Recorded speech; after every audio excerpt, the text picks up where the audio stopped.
MBA करने के बाद सिर्फ कॉर्पोरेट जॉब्स लगती है? अगर आप भी ऐसा सोचते हैं तो ऐसा नहीं है। तो कौन सी है वो गवर्नमेंट जॉब्स जो आप MBA परस्यू करने के बाद कर सकते हैं, और क्या है इन गवर्नमेंट जॉब्स के selection process and eligibility criteria, and the most important thing, क्या है इन जॉब्स की salary packages and career growth. तो अगर आप भी 2024 में MBA परस्यू करने के बाद गवर्नमेंट जॉब्स ढूंढ रहे हैं तो आज का ये वीडियो है आपके लिए, क्योंकि आज हम डिस्कस करने वाले हैं about government jobs after MBA। Hello friends, welcome back to the channel. मेरा नाम है निशा और आज मैं आपको बताने वाली हूँ उन गवर्नमेंट जॉब्स के बारे में जो आप MBA परस्यू करने के बाद कर सकते हैं। तो अगर अभी तक आपने कॉलेज सर्च के चैनल को सब्सक्राइब नहीं किया है तो जल्दी से जाकर इसे पहले सब्सक्राइब कर लो, और अगर आज का ये वीडियो आपको पसंद आता है तो इसको लाइक एंड शेयर करना ना भूलें। तो बिना किसी देरी के शुरू करते हैं आज का ये इम्पोर्टेंट वीडियो। MBA के बाद गवर्नमेंट जॉब्स का स्कोप भी काफी बढ़ जाता है।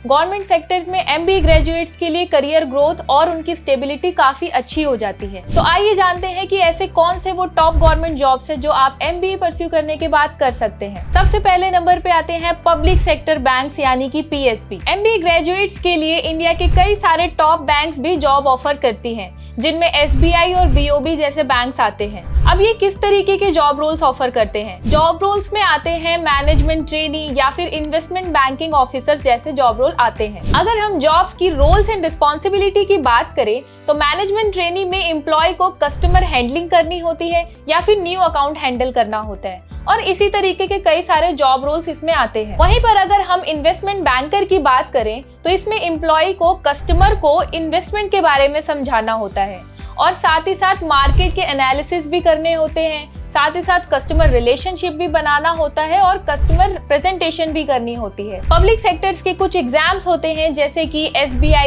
SO exam, BOB SO exam, IBPS PO exams.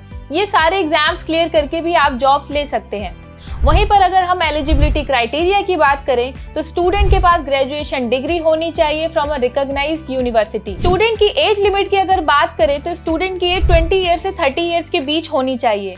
साथ ही साथ अगर मैनेजर पोजीशन के लिए आपको जॉब लेनी है तो स्टूडेंट के पास MBA डिग्री होनी चाहिए फ्रॉम अ रिकॉग्नाइज्ड यूनिवर्सिटी। इस प्रोफाइल में अगर हम एवरेज सैलरी की बात करें, जो कि मोस्ट इंपॉर्टेंट थिंग है, तो मैनेजमेंट ट्रेनी की सैलरी 3 से 4 लाख पर एनम तक जाती है। वहीं पर इन्वेस्टमेंट बैंकर की अगर हम बात करें तो उनकी सैलरी 8 से 9 लाख के बीच रहती है। दूसरे नंबर पे आती है पब्लिक सेक्टर अंडरटेकिंग्स। MBA करने के बाद स्टूडेंट के इस सेक्टर में भी काफी गवर्नमेंट जॉब्स करने की अपॉर्चुनिटीज बढ़ जाती हैं। अगर हम पब्लिक सेक्टर अंडरटेकिंग्स की बात करें कि ये कंपनीज होती कौन सी हैं, तो ये वो कंपनीज होती हैं जिनमें गवर्नमेंट का 51% या उससे भी ज्यादा शेयर रहता है, और ये कंपनीज गवर्नमेंट के थ्रू ही कंट्रोल की जाती है। अगर पब्लिक सेक्टर अंडरटेकिंग्स में टॉप कंपनीज की हम बात करें तो इसमें ONGC, BHEL, कोल इंडिया या SAIL जैसी कंपनीज आती हैं। और इसमें अगर हम जॉब रोल्स की बात करें तो इसमें मार्केटिंग मैनेजर, HR मैनेजर या फिर ऑपरेशन मैनेजर जैसे जॉब रोल्स होते हैं। अब बात करते हैं eligibility criteria and selection process की। PSU का सिलेक्शन प्रोसेस कुछ एग्जाम्स के थ्रू होता है, जिसमें सबसे पहले नंबर पे आता है गेट। गेट के थ्रू आप इंजीनियरिंग एंड टेक्निकल पोजीशंस के लिए कंपनीज में अप्लाई कर सकते हैं। दूसरे नंबर पे आता है क्लैट PG। क्लैट PG के एग्जाम के थ्रू आप कंपनी में लीगल एडवाइजर की जॉब ग्रैब कर सकते हैं, लेकिन यहीं पे कई सारी कंपनीज अपना general discussion and personal interview भी लेती है, तो वो क्लियर करके आप उस कंपनी के लीगल एडवाइजर बन सकते हैं। तीसरा एग्जाम है IOCL ग्रेजुएट एप्टीट्यूड टेस्ट। ये test Indian Oil Corporation conduct कराती है जॉब्स ऑफर करने के लिए। अब अगर एलिजिबिलिटी क्राइटेरिया की बात करें तो इसमें स्टूडेंट को MBA ग्रेजुएट होना चाहिए from a recognised university with at least 60% marks. Career growth and salary की बात करें तो इनिशियल स्टेज पे इसकी सैलरी 5 से 10 लाख पर एनम तक जाती है, बट वहीं पर विद एक्सपीरियंस ये सैलरी 30 LPA तक भी जा सकती है। तो इस फील्ड में आपकी करियर ग्रोथ काफी अच्छी हो सकती है। थर्ड नंबर पे आती है इंडियन रेलवेज। MBA ग्रेजुएट्स के लिए इंडियन रेलवेज में भी काफी सारी जॉब अपॉर्चुनिटीज हैं। अगर हम जॉब रोल्स की बात करें तो इसमें RTS एंड RAS आती है।